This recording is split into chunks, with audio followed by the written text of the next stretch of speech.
Tout droit sorti de Jump Festa, nous avons un aveu surprenant de l'un des mangaka les plus connus au monde. C'est l'heure des dernières nouvelles sorties du Japon. Les déclarations des auteurs au Jump Festa sont toujours intéressantes, mais une a volé la vedette cette année. Le créateur de My Hero Academia, Kohei Horikoshi, s'est excusé de ne pas avoir atteint son objectif de terminer le manga en 2022. Admettant que cet objectif n'est plus réalisable, le mangaka a donné à ses fans une nouvelle estimation. Il est logique que l'accumulation d'intrigues secondaires retarde Horikoshi. Son histoire contient beaucoup de personnages et nous avons vu un coup de projecteur sur beaucoup d'entre eux alors que l'histoire entrait dans sa partie finale. Cependant, si nous prenons Horikoshi au mot, My Hero Academia pourrait ne pas se terminer aussi vite qu'il n'y paraît. Alors que l'histoire semble avoir avancé vers une bataille finale entre les héros et les méchants, le fait qu'Horikoshi ne soit pas certain que la série puisse se terminer l'année prochaine est évocateur. Même avec de sérieuses complications. Nous sommes actuellement à la bataille qui devrait constituer la fin de l'histoire et se faire en une poignée de chapitres. Voir cette bagarre se poursuivre tout au long de l'année prochaine risquerait de la rendre plus longue que le célèbre raid du chapitre 77 de One Piece sur Onigashima. Il semble assez plausible que la bataille actuelle ne soit pas la fin de l'histoire. My Hero Academia est à un stade où il atteindra son objectif dans environ un an si tout se passe bien.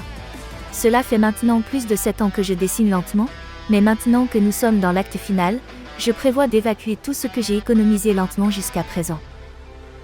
My Hero Academia est toujours dans sa phase finale, même s'il nous reste encore un arc ou deux avant qu'il ne se termine. Horikoshi le confirme, son jugement du temps n'est peut-être pas bon, mais c'est la dernière ligne droite de l'histoire qu'il veut raconter. Le mangaka de Jujutsu Kaisen, Gege Akutami, confirme également que sa série va bientôt s'achever et prévoit que le dernier chapitre sera publié dans l'année. Avec One Piece qui entre également dans sa dernière saga, Black Clover qui entre dans son dernier arc et Demon Slayer qui s'est déjà terminé il y a quelques temps, la recherche du prochain grand manga ne peut que s'intensifier. Chainsaw Man et Spy Family sont tous deux des candidats de poids, avec des adaptations animées très réussies cette saison, mais qui les rejoindra sur ce trône?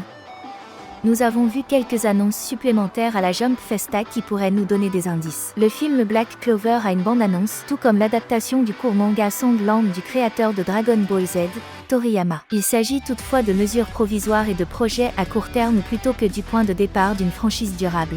Avec la fin d'un si grand nombre de titres, la Shueisha essaie sans doute de consolider la gamme du Jump pour l'avenir. Quel pourrait être le prochain grand titre shonen à décoller? Kaiju numéro 9 a une adaptation en animé en préparation et fabricant 100 a commencé avec des critiques élogieuses. Une fois que les séries plus anciennes auront disparu, qui s'élèvera aux côtés de Denji pour faire partie des 3 prochains grands titres du Jump? Est-ce que l'un de ces nouveaux venus prendra la place tant convoitée, ou verrons-nous une série succédant à l'un de ces titres établis, à la manière de Boruto, trouver le succès dans le Jump? Peut-être une suite de My Hero Academia après un bond temporel, où Deku et la classe 1A seront devenus la nouvelle génération de héros professionnels. Peu importe qui remportera la couronne du shonen, nous vous tiendrons au courant de toutes les dernières nouvelles sorties du Japon.